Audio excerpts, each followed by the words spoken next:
What's up, everybody? Today we're going to talk about the KEF Q1 Meta, and I'm also going to do a bit of a comparison between it and the Emotiva XB2 and the Klipsch RP-600M II. The KEF Q1 Meta was loaned to me by a Patreon member. What's up, Matt? And they retail for about $699 per pair, although they did just come off of sale for about $399 per pair. They are a two-way design featuring a 1-inch vented aluminum dome tweeter. There is a 5¼ inch aluminum cone mid-range bass driver, so this is a coaxial speaker. The sensitivity is spec'd at 86 decibels. Recommended amplifier power is spec'd at 10 to 150 watts. This is a ported design. It does come with a detachable grill. They come in a variety of colors. The pair I was loaned was in this nice dark walnut color, which I think honestly just looks really good in person. They also come in black and white. The overall tonality of the speaker to me is better than it was with the previous version, which was the Q150. Retailed for about the same price when they came out. You could probably buy them used, but the main difference you're going to notice, at least in my opinion, is going to be in the treble. The Q150 was just too bright compared to this speaker. This speaker is much more neutral. However, there is still a bump in around the 1 kilohertz region, which if you compare the speaker to a speaker that's really neutral, that's the one thing that's going to jump out.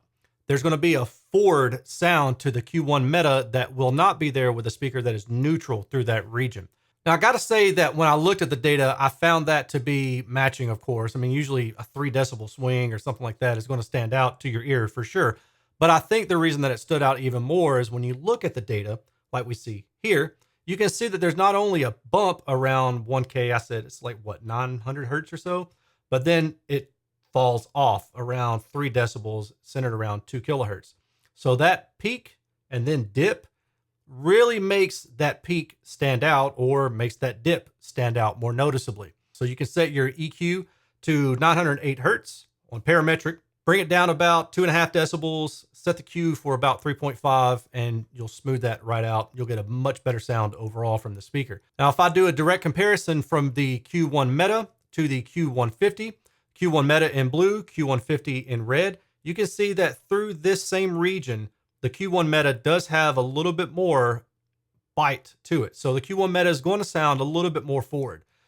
If you were listening to these speakers individually and not side by side, you're not really going to notice this difference as much. But what you will notice is that the Q150 has brighter treble. You're definitely going to notice that. Moving on to soundstage, width, height, envelopment, all those cool things that I think make speakers fun to listen to. This speaker does have a it's not wide, but it's not narrow soundstage envelopment. Your radiation pattern's about plus or minus 50 to plus or minus 60 degrees. So it's reasonably wide without being too wide, to the point where everything in your room is going to light up and it's going to cause you issues with locating the images within the soundstage. Moving on to the height of things. Most two-way speakers like this are going to have a very narrow window for you to listen to. So you're going to have to lock your head into a vise. You move your head around like this or up and down, stuff like that. Then you're going to drop the soundstage and you're going to drop the tonality pretty quickly. With this speaker being a coaxial, you have the benefit of the tweeter being right in front of or in line with that mid-range.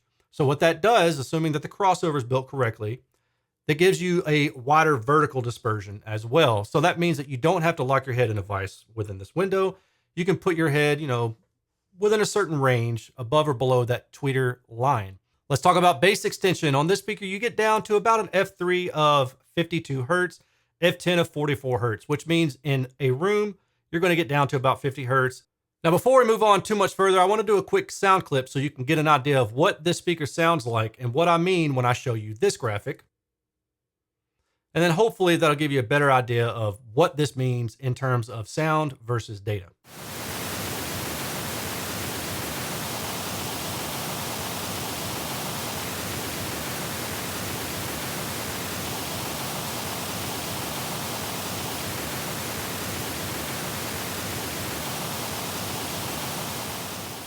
Now let's move on to the CEA 2034 data set. So we can see the on-axis response, same thing that we just saw a second ago. If we look at sound power is actually pretty good, especially as you go from upper mid frequency to high frequency. But you still have this bump right here around 700 hertz, 700 hertz or so. To me, it looks like this might just be a baffle step thing.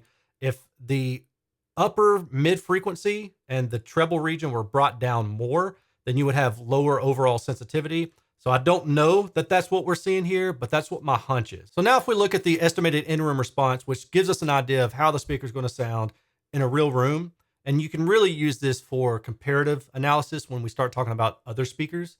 So then what I like to do is to overlay a blue line indicating how I heard the speaker in my room, which is what I've done here. Now this will give you a better idea of why I describe the sound the way I do. So in-room extension to about 50 hertz, because once you hit 50, this thing just drops like a tank. I would say that this speaker could be considered as having warm male vocals or punchy mid bass. And the reason I would say that is because this area right here around 150 to about maybe 300 hertz or so is risen up about a 1.5 decibel or so compared to the 80 hertz region and the mid-range region between about 4 to about 600 hertz or so.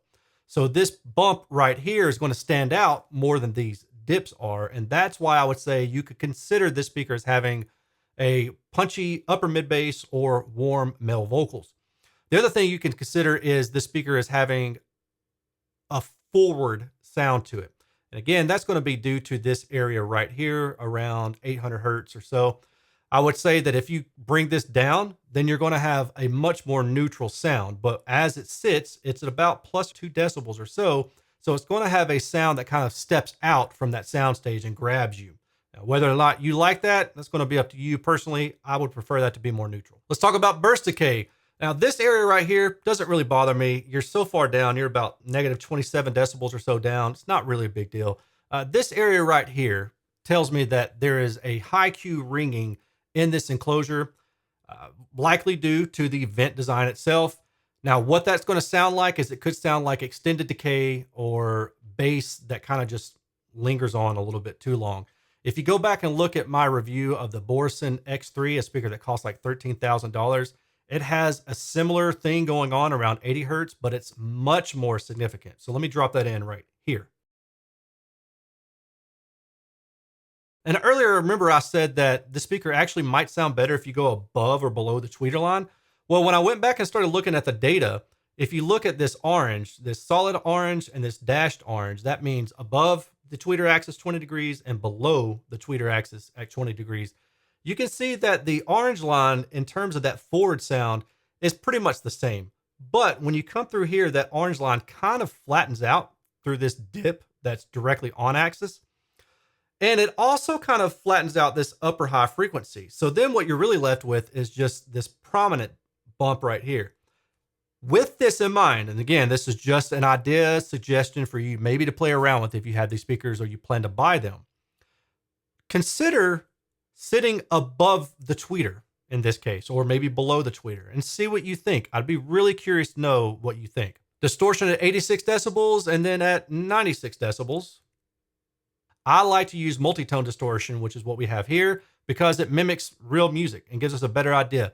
And in my own listening test, which I've documented and discussed in a couple different videos, I find that 3% distortion is really kind of the point where it starts to break.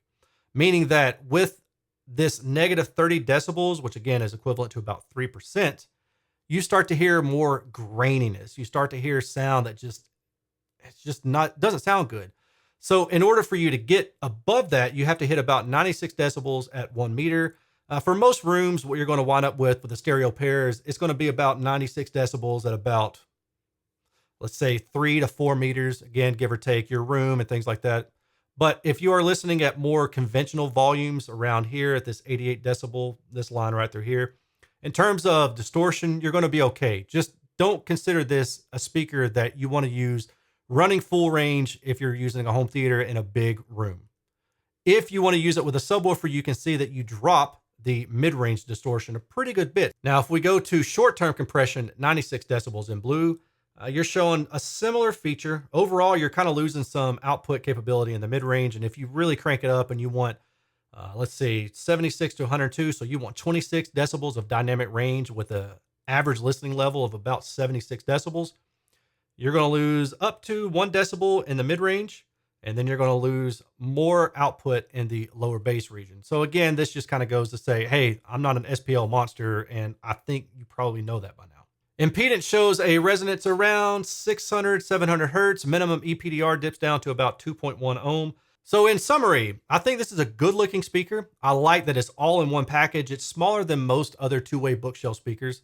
The price on it, $6.99 per pair, is kind of in line, in pocket with what you would expect to get. I like that it's a coaxial speaker because it gives you a wider vertical response. Overall neutrality is reasonable, but that 1K or so forwardness, I recommend bringing that down with EQ. Sensitivity is also pretty good at around 85 decibels, and this can be placed a little bit closer to a wall than other bookshelf speakers, so those are also pros. As far as recommendation for setup, this is what I recommend you do, okay? Point these speakers directly at you or tow them out maybe up to 10 degrees. If you do more than that, like if you have them firing straight out into the room at 30 degrees off axis, that top end is just going to fall off way too quickly. They're going to sound very dull and lifeless. So make sure that you point these speakers no more than about 10 degrees away from you directly. So a quick comparison between the KEF, the Emotiva XB2, and the Klipsch RP-600M II. KEF is $6.99 per pair, Emotiva $5.49 per pair, Klipsch $6.99 per pair. Now these are all retail prices. You can find them on sale at different times, but currently these are retail prices. Q1 Meta Spinorama, we've already seen this. Look at the RP-600M II from Klipsch. Okay, well, first thing I noticed, significantly higher high frequency energy. You got about 3 decibels more of high frequency output than you do of mid-range and lower bass. So the Klipsch is definitely going to come swinging, okay? If we look at the Emotiva, this is with the Emotiva turned about 30 degrees off axis, because this is really the best sound that you're going to get out of the Emotiva. Even in doing this, even though the on-axis response looks pretty damn good, if you go to the estimated in-room responses and do a comparison, you can see that the Emotiva has brighter high frequency still than the KEF does, where the Klipsch also has brighter high frequency, but not so much in the sibilance area, which is going to be in this area right here, but more in this 2 to 4 kilohertz area. So this is going to cause the Klipsch to sound more edgy. It's going to have a bit of a grain to it in the upper high frequency, lower treble region. And then the KEF, if we look at the bass response, see this dip right here in the KEF in the blue, and how the Klipsch and the Emotiva, neither one have that. This illustrates to us that the KEF does have an extended bass shelf cabinet design, which means that you can put it closer to the wall because that's how it's designed. Now, if you put these speakers all close to the wall, what's going to happen is this KEF is going to kind of fill in naturally on its own. These guys right here are going to increase more in output. Again, all things being the same. And you may or may not like that. KEF typically tends to design their speakers for closer to wall placement than other brands. There's pros and cons of bringing a speaker closer to the wall than further. We can go on about this all day, but it's something to consider as far as differences go and preference goes for your own setup. Not even just in terms of sound, but sound plus aesthetics, because you've got to like what you look at. I will put it this way. If I have a speaker that looks wonderful, but maybe it sounds a little bit worse in a blind test compared to another speaker that is ugly or uglier, I'm going to go with the speaker that looks wonderful. I'm just telling you. Listen, I am happy to admit that I am shallow in some regards. And this is one of them. If I've got to stare at something every single day, I don't want to stare at something that looks like it just rolled off the back of a truck. Okay. So those things in mind, this is what I would summarize the differences as. KEF is going to have a more forward mid-range, but neutral high frequency. Emotiva is going to have brighter high frequency, and the Klipsch is going to have a slightly forward mid frequency right through here, but it's going to have a sharp lower high frequency right through here. Okay. Those are the big differences. Now, you've also got to consider that the KEF is going to be more broad in radiation than the Klipsch. The Klipsch is going to be much more narrow. The Klipsch and the Emotiva are going to have a more narrow vertical window than the KEF.